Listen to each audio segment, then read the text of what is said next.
Shalom, Bapak Ibu yang dikasihi Tuhan. Kita akan masuk di dalam ibadah keluarga malam hari ini. Dan malam ini pelayanan firman akan dibawa oleh Bapak Pendeta Jimmy Hakairot. Bapak Ibu Saudara yang dikasihi Tuhan Yesus, marilah kita berdiri menyambut firman Tuhan yang hadir di antara kita. Kita akan sambut nyanyian umat dari Gita Bakti 18, bait 1 dan bait 4. Marilah bernyanyi puji Tuhan dan seterusnya.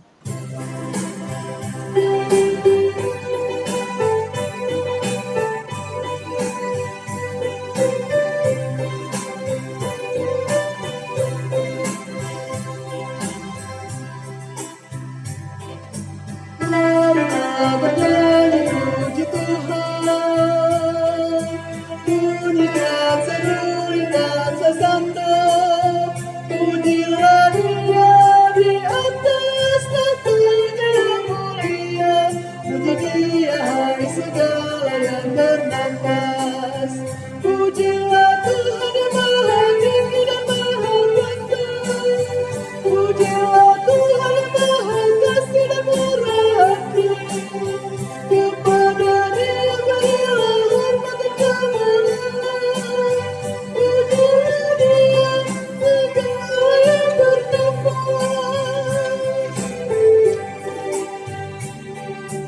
Mari bersama dari barat,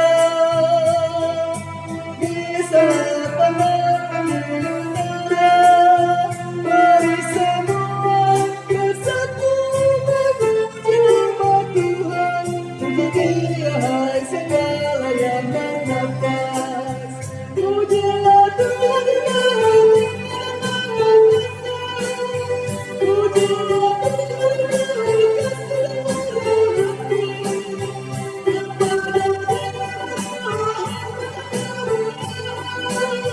pujilah Dia segala yang bernafas.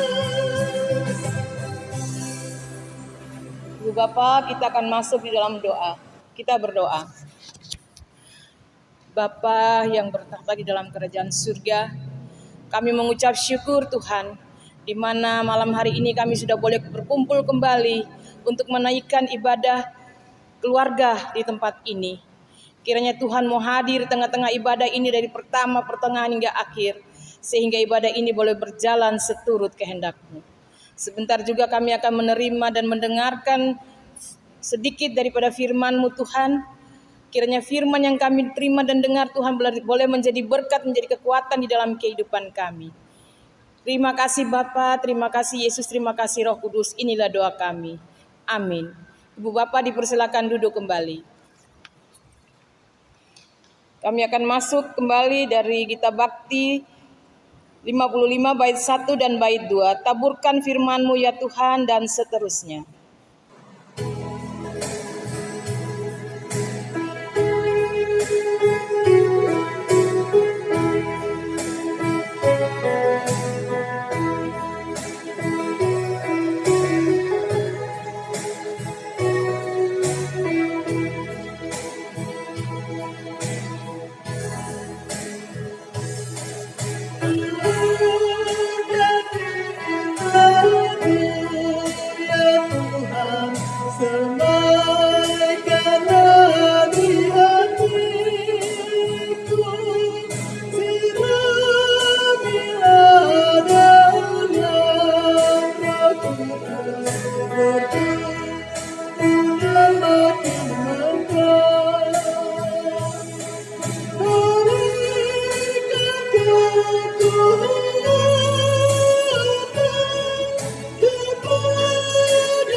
Saudara jemaat kekasih Tuhan Yesus Kristus, kita akan kembali bersama membaca merenungkan berita firman Tuhan di dalam ibadah keluarga atau sektor pada malam hari ini.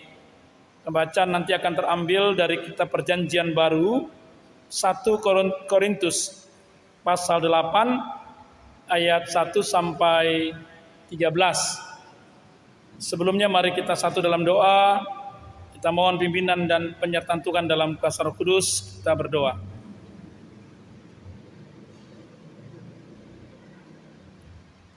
Adalah satu sukacita yang senantiasa kami boleh alami dan nikmati sebagai anugerah atau pemberian Tuhan. Itu makin benar-benar kami boleh rasakan ketika kami tetap ada dalam persekutuan yang beribadah dan dalamnya kami mendengarkan firman-Mu, ya Tuhan. Karena itu ajar kami saat ini agar kami tetap ada dalam sikap hidup yang penuh kasih sebagaimana yang Tuhan mau, supaya kami juga boleh merasakannya. Berfirmanlah bagi kami ya Tuhan, buka hati dan pikiran kami sedia bersama untuk mendengar dan melakukan firman-Mu. Amin. Umat Tuhan, mari kita berdiri untuk bersama-sama mengikuti pembacaan Alkitab sebagaimana tertulis dalam 1 Korintus pasalnya yang ke-8 ayat 1 sampai 13 yang menyatakan tentang persembahan berhala. Tentang daging persembahan berhala kita tahu. Kita semua mempunyai pengetahuan.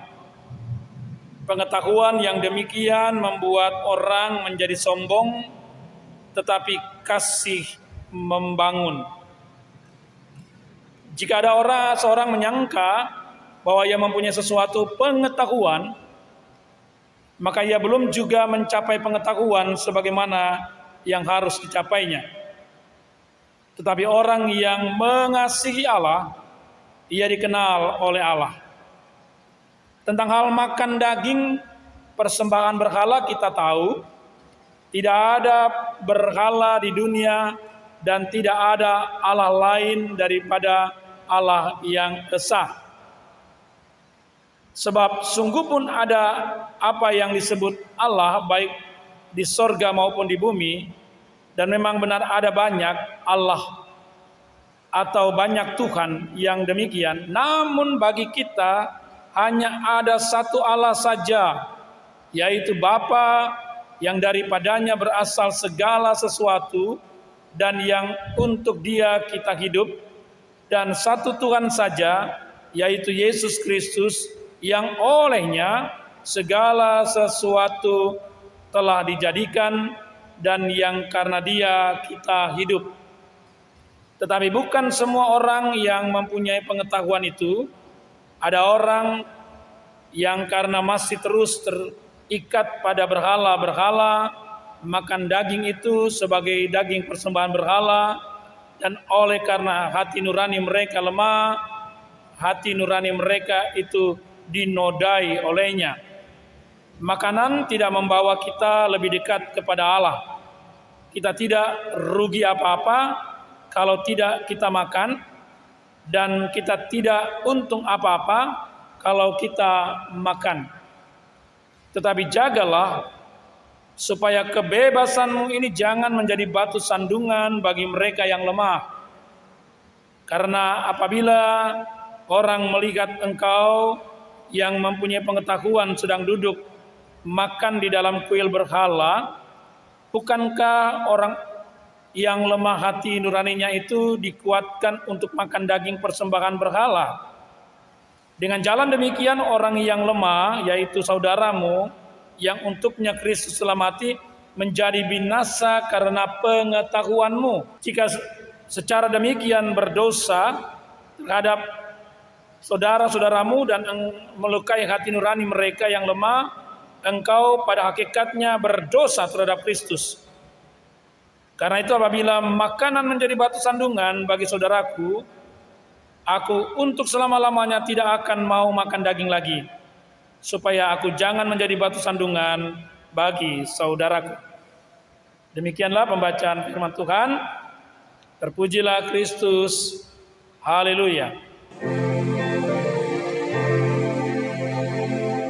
Haleluya, haleluya, haleluya.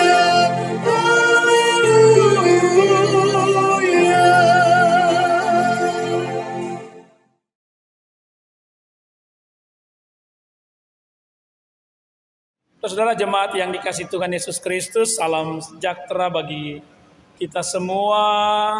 Saya percaya kita boleh tetap ada dalam keadaan yang sehat, tetap semangat untuk terus boleh mendapatkan kekuatan, keteguhan iman lewat firman. Nah, saudara-saudara, dalam ibadah kita pada malam ini, kita memang disodorkan dengan tema bagaimana umat menghadapi keanekaragaman. Apa yang dimaksud di situ sebenarnya adalah suatu sorotan Rasul Paulus terkait dengan bagaimana memaknai sesuatu yang disebut berhala dalam kaitan dengan makanan, dan yang kedua adalah bagaimana hidup untuk tidak menjadi batu sandungan terhadap orang lain, katakanlah juga dengan sesama. Nah, saudara-saudara kekasih Tuhan Yesus Kristus, yang pertama perlu untuk kita juga memahami ya makna firman ini, di mana hal yang terkait dengan kehidupan persekutuan umat, karena boleh dibilang jemaat mula-mula itu ketika beribadah memang ada yang namanya makan bersama, ya, bukan hanya persoalan mendapatkan makanan firman, tapi juga makan bersama sebagai satu ungkapan syukur. Nah, untuk hal ini ada hal yang benar-benar perlu untuk dipertimbangkan dalam kaitan dengan ketika Paulus bicara di tengah-tengah jemaat Korintus. Bapak Ibu tahu bahwa situasi jemaat Korintus yang begitu heterogen, yang begitu dinamikanya boleh dibilang sangat banyak.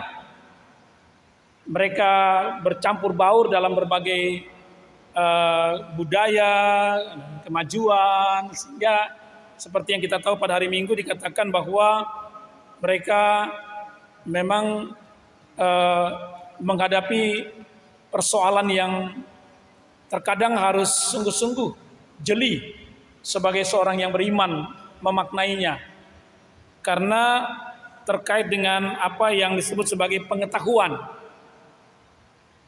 Filsafat kehidupan itu berkembang pesat di masa itu. Nah, hal yang terkait dengan filsafat kehidupan itu terkait juga dengan persoalan pengetahuan, yang dalam bacaan kita ini diberi tanda petik. Ya, kita semua mempunyai pengetahuan, kata Paulus. Nah, kalau pengetahuan dalam pengertian ilmu mungkin bisa dikaitkan dengan pengertian logia, ya. Tetapi kalau itu dia dihubungkan dengan persoalan logos, menjadi sesuatu yang dimaksudkan oleh Paulus supaya apa yang kita tahu lewat hikmat atau akal budi, ya, yang ada pada kita jangan menjadi sesuatu yang memisahkan kita dari kasih Kristus. Itu maksudnya Paulus. Tetapi dalam hal ini terkait dengan persoalan makanan. Nah, Bapak Ibu dan saudara-saudari, kita tahu bahwa ada pepatah mengatakan makan untuk hidup, Ya, bukan hidup untuk makan. Makna ini mau mengajar kita supaya melihat hal yang terkait dengan kebutuhan hidup bukan menjadi segala-galanya. Dalam konteks seperti inilah Paulus mau mengajar umat pada waktu itu agar benar-benar dalam pengetahuan mereka ya tidak membuat yang dikatakan oleh Paulus jemaat atau umat yang imannya lemah menjadi terpengaruh, menjadi jatuh. Artinya begini Bapak Ibu, bahwa ada pengetahuan tanda petik tadi ya, yang mereka sudah pahami, yang dikatakan bahwa hal yang menyangkut berhala itu tidak ada apa-apanya, gitu loh. Itu yang Paulus juga katakan. Memang berhala itu tidak ada sesuatu yang patut ditakuti atau dikhawatirkan, sesuatu yang tidak menentukan tentang hidup ini. Itu dia. Nah, karena itulah kemudian sebagian umat ini memaknainya hidup dalam bebas. Gitu ya. Jadi makan apa aja. Termasuk persembahan makanan yang dipersembahkan di kuil-kuil. Bagi mereka yang penting makan. Tidak ada sesuatu yang bisa menghalangi, menghambat untuk mereka juga dapat menikmati makanan daging itu. Nah, memang di dalam kenyataannya makanan tidak punya sesuatu yang saya mau istilahkan begini. Di makanan itu tidak ada agamanya. Di makanan itu tidak ada sesuatu yang menyangkut terkait dengan roh-roh atau apa. Gitu ya. Ya daging ketika dimasak menjadi makanan ya tetap kita bisa menikmati. Ya. Mungkin saja ketika kita mau makan di tengah-tengah acara sesuatu yang boleh dibilang mungkin berbeda dengan keyakinan iman kita. Katakanlah kita diundang di suatu acara tertentu, atau mungkin yang sudah dijadikan sebagai sesajen. Ya, sajian. Sesuatu yang memang dikatakan oleh Paulus dalam kenyataannya berhala itu tidak ada apa-apanya gitu. Ya, artinya bisa saja makan. Nah, itu yang dikatakan oleh Paulus pengetahuan yang memang sudah dimiliki oleh orang tertentu. Tetapi pengetahuan itu bisa menyesatkan gitu loh. Ya. Paulus menjaga jangan sampai jemaat yang baru mengenal, yang baru tahu bahwa mengatakan kita tidak boleh ya berhubungan dengan persoalan berhala. Nah, harusnya jemaat yang tahu dalam arti pengetahuan yang ada ini jangan membawa batu, menjadikan itu menjadi batu sandungan. Betul bebas makan, betul tidak ada larangan untuk kita menikmati. Tapi kalau itu dikaitkan dengan persoalan iman, kaitan dengan keyakinan kita, maka seharusnya jangan kita seperti orang yang tidak punya tata krama atau tidak punya sesuatu yang bisa dibatasi, main hantam saja, main sikat saja. Nanti orang tanya, kenapa sih orang Kristen kok makan makanan berhala? Kan jadi pertanyaan gitu. Sebenarnya enggak, sekali lagi tidak ada persoalan. Tapi kaitan dengan iman. Nah, Paulus mengkaitkannya dengan ya bahwa ayatnya yang pertama tadi, pengetahuan yang demikian membuat orang menjadi sombong. Nah, tetapi kasih membangun, ya. Mari, yang mau dikatakan di sini kemudian Paulus mengungkapkan tentang keberadaan Allah yang berkuasa atas hidup manusia, tidak hanya karena soal makanan, semua Allah menguasai sebagai Allah yang esa. Ya, dalam Yesus Kristus sungguh-sungguh Dia boleh menyatakan, ya, memang akan banyak Tuhan-Tuhan Allah-Allah lain. Tapi Paulus katakan hanya kepada Allah yang hidup, hanya kepada Allah dalam Yesus Kristus yang membuat kita benar-benar selamat. Itulah yang harusnya menjadi pokok kehidupan kita. Begitu Paulus bilang. Jadi jangan sampai hanya persoalan yang terkait dengan makanan, ya. Orang Manado bilang soal kampung tengah, kita bisa menghujat Allah. Kita bisa menyepelekan kehidupan kasih. Ya toh? Saling berebut dan saling memakan, bahkan menyatakan sesuatu yang pada akhirnya membuat iman kita tidak menampakkan sesuatu yang benar.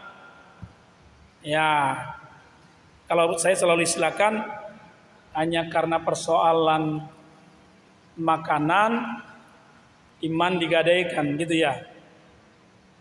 Itu satu yang sangat-sangat tidak seimbang dan tidak pantas. Allah sudah menyediakan, kalau dikatakan oleh Paulus, dari sejak awalnya dia sudah menciptakan semuanya untuk kehidupan kita dalam kebenaran Allah, dalam kebenaran firman-Nya.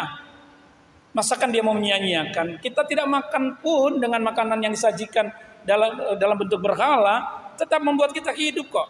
Dikatakan di sini oleh firman Tuhan, ya, makanan tidak membawa kita lebih dekat kepada Allah. Ya, kita tidak rugi apa-apa kalau tidak kita makan, dan kita tidak untung apa-apa kalau kita makan.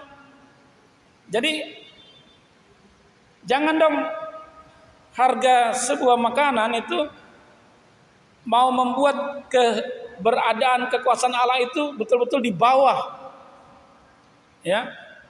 Dan itu menjadi suatu pertaruhan iman kita. Sama halnya mungkin ya istilah yang sederhana kalau kita dalam hidup sebagai seorang umat Tuhan, seringkali kita mengklaim di hadapan Tuhan dengan doa yang kadang-kadang boleh dibilang sangat menyesakkan, ya. Tuhan kasih saya makan dulu baru saya mau beribadah. Tuhan kasih saya kerja dulu baru saya mau datang sama Tuhan. Kayaknya kok terbalik gitu loh. Memberhalakan segala yang menyangkut kebutuhan hidup, yang membuat kita yakin bahwa dengan itu baru bisa berhadapan dengan Allah. Kan terbalik. Yang seharusnya Allah menyediakan dan memberikannya, kita harus tetap mengucap syukur dalam segala hal. Baru kita meyakini bahwa dengan demikian kita sudah menyatakan kasih kepada Tuhan dan kasih kepada sesama, maka tidak akan pernah dia membiarkan.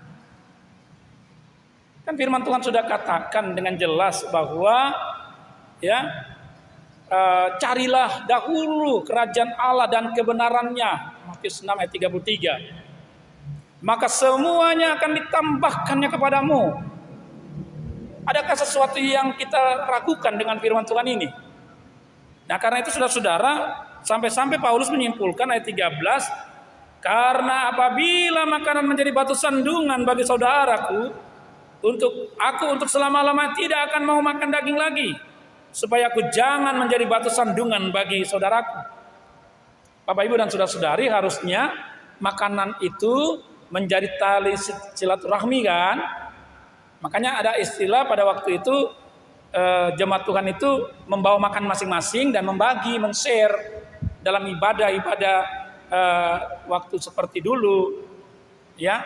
Artinya membagi berkat bersama gitu. Itu harusnya makanan itu membawa tali silaturahmi gitu. Jadi bukan kerakusan, bukan kesombongan yang ditampilkan di dalamnya. Tidak ada gunanya gitu loh. Ya, apa yang kita bisa makan toh tetap menjadi sesuatu yang tidak berguna toh. Mau makan yang seenak apapun, semahal apapun toh tidak akan membuat kita menjadi orang yang lebih hebat, lebih, ya, jangan-jangan malah membawa pada penyakit. Nah, karena itu Paulus katakan, lebih baik saya tidak makan daging kalau itu menjadi batu sandungan. Hanya karena persoalan menjadi skandalon, skandal itu dalam pengertian batu sandungan. Jangan berpikir tentang hal-hal yang hanya berpikir tentang persoalan skandal itu hal-hal yang menyangkut perselingkuhan, tidak. Tetapi skandalon dalam arti kalau hidup kita yang menjadikan orang lain merasa tidak tenang, tidak sejahtera, itu skandalon, menjadi batu sandungan. Soal makanan, di mana kita menjadikan itu sombong, menjadikan sesuatu yang hebat, mengerjakan sesuatu yang mungkin membawa orang lain merasa ya tidak enak, itu menjadi skandalon. Dan karena itu bagi kita lebih baik kita tetap hidup dalam kasih, mengaku Tuhan yang memberi hidup ini. Apapun yang kita akan dapatkan dalam hidup ini, kita yakini bahwa karena kasih Tuhan yang akan membagi, yang akan menyatakannya. Nah, karena itu Bapak Ibu, pada akhirnya di tengah-tengah kehidupan sebagai umat Tuhan, satu hal, saya percaya bahwa Tuhan tidak akan pernah membiarkan dan meninggalkan kita. Tuhan akan memenuhi apa yang kita butuhkan dalam hidup ini. Percaya saja. Ya, cari dahulu kerajaan Allah. Ya, mungkin kita hanya berpikir, tapi kami cuma bisa makan nasi garam atau nasi minyak. Kita berpikir mungkin hal-hal yang sederhana sekali. Ya, tapi ingat bahwa kalau kita dapat bisa membagi sukacita, senyum, walaupun dalam kondisi sederhana seperti itu, tapi kita bisa membagi kasih, menyatakan tentang kasih, percayalah bahwa Tuhan lebih memelihara kehidupan kita yang tahu bersyukur dan menyatakan kasih, daripada kita hanya menikmati sesuatu yang pada akhirnya membuat orang lain merasa tidak benar, tidak enak, ya, akan membawa kita kepada kehidupan di luar kasih Tuhan. Itu menjadi sesuatu yang bisa ya kita jatuh. Bukan hanya kita menjadi batu sandungan, tapi kita juga menjadi orang yang jatuh, tidak menjadi sesuatu yang kuat dalam iman. Nah, percayalah bahwa malam ini lewat firman Tuhan di tengah-tengah keluarga, Tuhan selalu tahu apa yang menjadi pergumulan dan persoalan hidup kita, terutama kebutuhan hidup ini.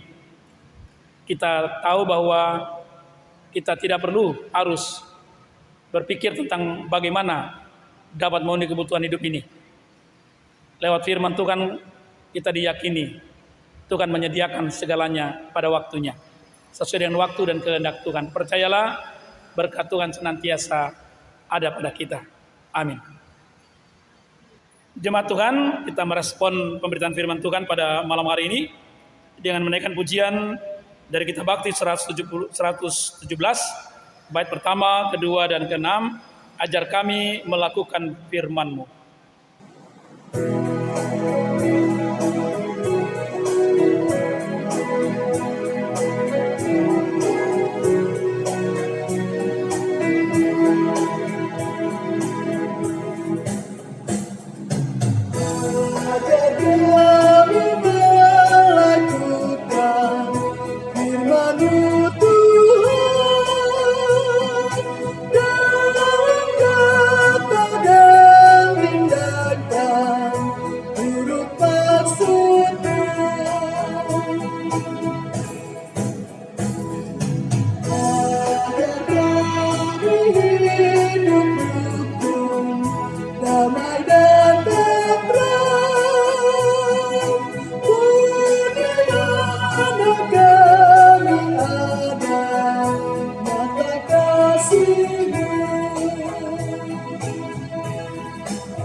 Umat Tuhan, mari kita satu di dalam doa syafaat. Kita berdoa. Bapa di sorga, kami bersyukur karena Engkaulah Allah yang senantiasa menghadirkan kami untuk tetap menyatakan kasih pemeliharaan Tuhan yang begitu ajaib. Kami menikmatinya dalam kebersamaan persekutuan pada malam ini, ketika Engkau menyapa kami melalui apa yang boleh Rasul Paulus nasihatkan, nyatakan kepada jemaat di Korintus dalam pergumulan yang menyangkut persoalan pemberhalaan yang terkait dengan makanan, untuk tidak menjadi batu sandungan. Kami juga diingatkan ya Bapa, bahwa Engkaulah Allah yang menguasai kehidupan kami, bahwa Engkaulah Allah yang senantiasa boleh menyatakan segala yang kami perlukan, butuhkan dalam hidup ini. Engkau yang berkuasa dalam Yesus Kristus. Engkau peduli untuk apa sesungguhnya yang kami boleh makan dan minum dalam hidup ini Tuhan. dan Engkau memenuhi segala sesuatu. Karena kami percaya Engkaulah sumber segala berkat yang senantiasa kami boleh aminkan manakala Tuhan benar-benar menyatakannya dalam hidup kami. Terima kasih ya Tuhan Yesus. Dan biarlah kami juga diingatkan, jangan sampai hanya karena persoalan makanan seringkali kami menjadi batu sandungan bagi sesama.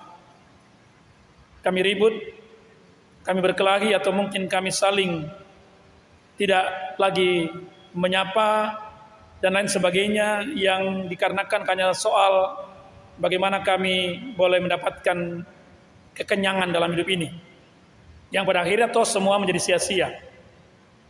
Kami diingatkan, bukan persoalan bahwa kami tidak boleh menikmati berkat yang lebih, tetapi ketika kami boleh bersama menikmati, jangan sampai ada pemberhalaan, sehingga kami mau mencampur adukan semuanya dengan kebebasan kami, makan apa saja, tapi pada akhirnya memperlemah iman yang ada, yang mungkin juga menjatuhkan kami. Tuhan tolonglah, selamatkan kami. Pada dasarnya Tuhan akan menyediakan yang terbaik untuk hidup ini. Terima kasih Tuhan Yesus. Berkati akan kehidupan jemaat-Mu yang penuh kasih dan setia juga, boleh tetap tekun beribadah kepadamu. Biarlah mereka juga memperoleh pendamaian dari Tuhan oleh kasih Tuhan yang akan menyertai kehidupan mereka dengan membekali mereka dengan segala apa yang dibutuhkan dalam hidup ini, termasuk persoalan makanan, agar pada waktu mereka mengalami kekurangan atau mungkin keterbatasan, sesungguhnya Tuhan sudah menyediakan yang terbaik untuk mereka boleh menikmati berkat-berkat Tuhan. Terima kasih Tuhan. Buatlah jangan sampai hanya karena persoalan makan dan minum kami juga menyangkal Engkau, atau mungkin ada memberhalakan hal-hal yang menyangkut kebutuhan hidup ini. Tuhan, biar Engkau selamatkan kami, bahwa yang lebih penting bagaimana kami tetap percaya sungguh bahwa Tuhan Yesus Kristus sumber segala berkat senantiasa ada bagi hidup ini, dan Tuhan akan menyediakan tepat pada waktunya sesuai dengan apa yang Tuhan ajarkan dalam doa Bapa kami yang menyatakan, berikanlah kami pada hari ini makanan kami yang secukupnya. Terima kasih ya Tuhan. Kami berdoa Tuhan berkati akan kehidupan jemaat-Mu. Kami bersyukur untuk setiap pemeliharaan yang Kau beri untuk anak-anak kami yang sudah memulai aktivitas pembelajaran, baik yang langsung tatap muka atau yang mungkin masih dalam bentuk daring atau dalam bentuk virtual. Kiranya Tuhan tolong supaya mereka tetap ada dalam persiapan masa depan dengan hikmat, akal budi dan kepintaran yang Tuhan memang boleh lengkapi bagi mereka, sehingga mereka akan memperoleh masa depan hidup sebagaimana yang Tuhan mungkin siapkan bagi mereka. Terima kasih Tuhan Yesus. Kami percaya bahwa semua Tuhan siapkan, yang benar-benar mereka akan nikmati sebagai bagian daripada rencana Tuhan yang terbaik dalam kehidupan anak-anak kami. Terima kasih Tuhan, memberkati akan kehidupan orang tua kami. Senantiasa kami berdoa, Tuhan lindungi, kawali, berkati dalam kehidupan mereka, agar mereka tetap diselamatkan dan dijauhkan dari segala pengaruh yang sekarang ini sedang begitu menggejala, virus COVID-19. Tolong Tuhan, agar mereka tetap ada dalam perlindungan Tuhan, mereka tetap sehat dan semangat untuk tetap menjadi yang terbaik bagi anak cucu dan keluarga mereka.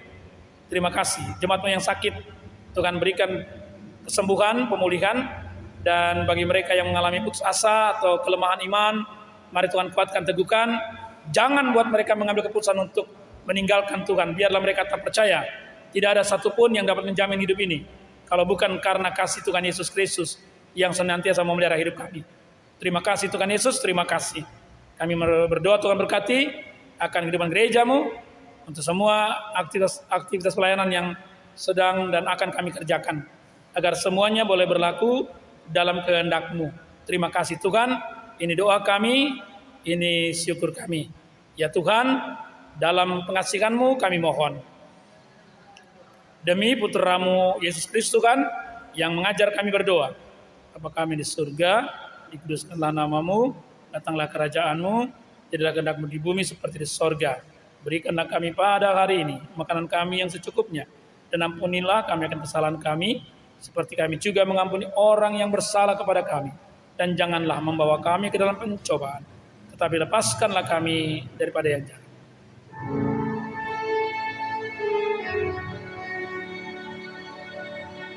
Karena Engkau yang mempunyai kerajaan dan kuasa dan kemuliaan sampai selama-lamanya.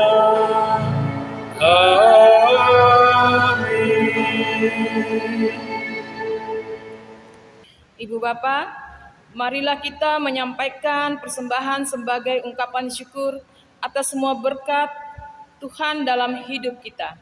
Kita akan sambut dari Gita Bakti 79, bait 1, 2, dan 3. Beri padanya segenap hatimu dan seterusnya.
Bapak, mari berdiri.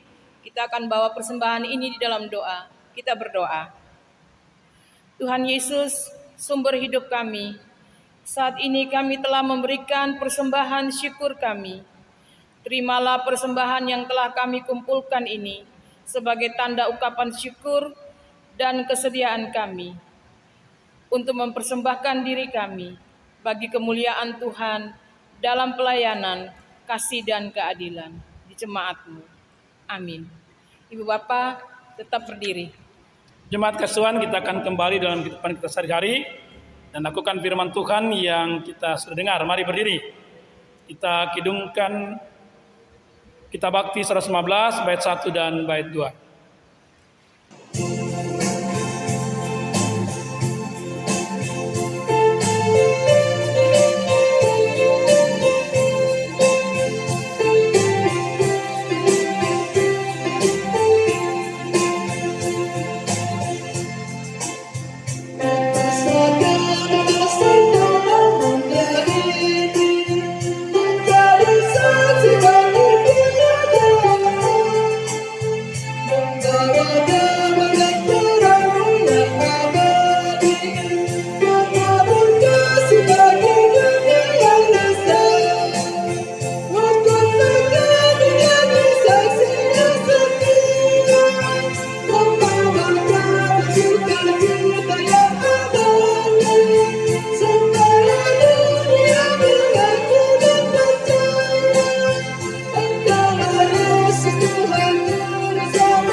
serahkan hati kita kepada Tuhan.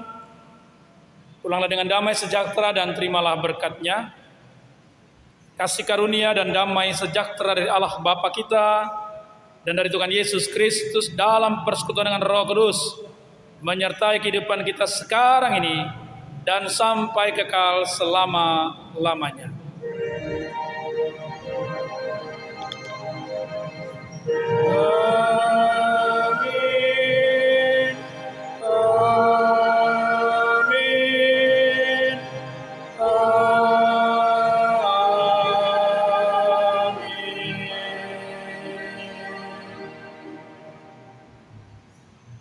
Jemaat Tuhan, ibadah kita telah selesai. Senantiasa kita tetap percaya bahwa Tuhan senantiasa hadir dan melawat kehidupan kita di tengah persekutuan keluarga yang kita boleh jalani. Tuhan berkati. Shalom.